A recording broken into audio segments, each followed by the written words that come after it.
কৃত্রিম বুদ্ধিমত্তা বর্তমানে রোবোটিক্সের ক্ষেত্রে একটা রেভলিউশনারি চেঞ্জ এনেছে। একটা সময় আমরা দেখতাম যে রোবট বলতে আসলে কি আগে থেকে ইনপুট দেওয়া থাকে, সেই অনুযায়ী সে তার কমান্ড ফলো করে। কিন্তু বর্তমান সময় রোবটগুলো কিন্তু কৃত্রিম বুদ্ধিমত্তাকে কাজে লাগিয়ে সিচুয়েশন বেসড কাজগুলো করছে, যাতে মানুষের জীবন হয়ে উঠেছে আরো অনেক সাশ্রয়ী।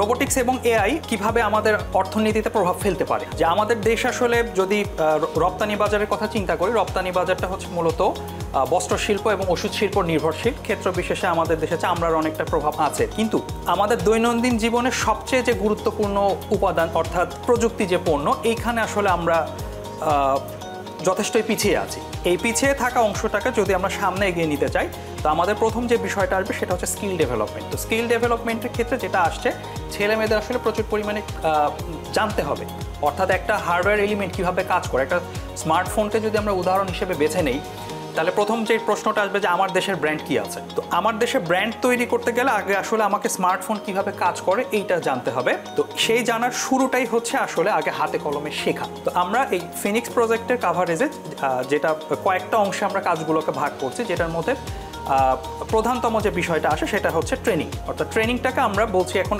একাডেমিক গ্র্যান্টস, অর্থাৎ আমরা ছেলে মেয়েদেরকে বিভিন্ন যে শিক্ষা প্রতিষ্ঠান আছে তাদের সহায়তায় আমরা তাদের প্রতিষ্ঠানে যেয়ে ছেলে মেয়েদেরকে ট্রেনিং দিচ্ছি। এটার পাশাপাশি আমরা এখন কাজ করছি রিসার্চ প্রজেক্ট নিয়ে, যেখানে হচ্ছে আমরা যে প্রোটোটাইপগুলো ডেভেলপমেন্টের অফার করছি, এই প্রোটোটাইপগুলো আসলে কোথায় থেকে আসলো। প্রাথমিক পর্যায়ে আসলে এগুলো সবই বিদেশি ধ্যান ধারণা ছিল, কিন্তু সময়ের সাথে সাথে আসলে আমরা নিজেদের প্রয়োজন কোথায় এটাকে অনুধাবন করে সেই জায়গাটাতে এখন আমরা সেই ধরনের কাস্টমাইজ রূপ যেটা দেওয়া দরকার সেটার জন্য আমরা কাজ করছি। তো এই ক্ষেত্রে স্বাভাবিকভাবে আমাদের যেটা আসবে সেটা হচ্ছে গবেষণা।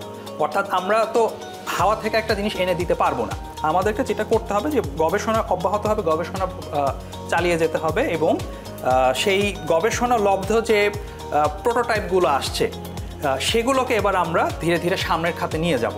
আমরা এখন পর্যন্ত বিদেশি প্রযুক্তি নির্ভরশীল, কিন্তু আমরা যত দ্রুত একদিকে হচ্ছে ট্রেনিং এবং আরেকদিকে হচ্ছে আমাদের যে রিসার্চ যে অংশটুকু, এইটা যত দ্রুত এগোতে পারবে তত দ্রুত আসলে আমরা আমাদের বাজারে বা সম্পূর্ণ বাংলাদেশের উপর আমরা সেভাবে প্রভাব বিস্তার করতে পারবো।